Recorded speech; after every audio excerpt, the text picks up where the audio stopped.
As we head into 2019, I wanted to share my thoughts for the nation, a bit like the Queen's speech at Christmas, but without the gold piano or the dodgy divorcee for a daughter-in-law.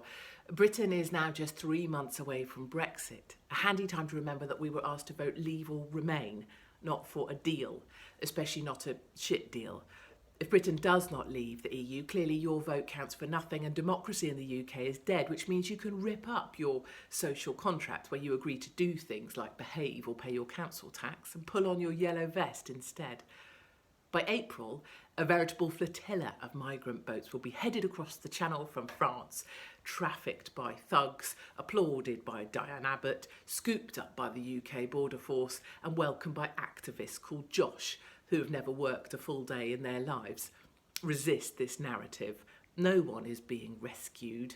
We're providing a ferry service for illegals. No one has a right to asylum in Britain when they arrive from chuffing France, even if they say they're from Afghanistan and rock up on an inflatable flamingo.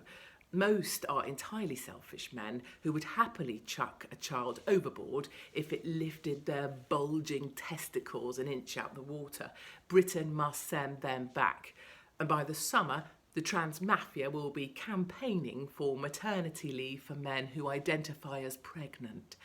The trans movement are one of the biggest threats facing our daughters today. I will need to do jail time for saying there's only two genders. The toughest of us will continue to take a battering in the hope that others will find the moral courage to speak the truth, including the boys and girls who preach free speech, will watch this but pretend they haven't. God save us from Meghan Markle. God save the Queen. Here's to a brilliant, bright and brutal 2019.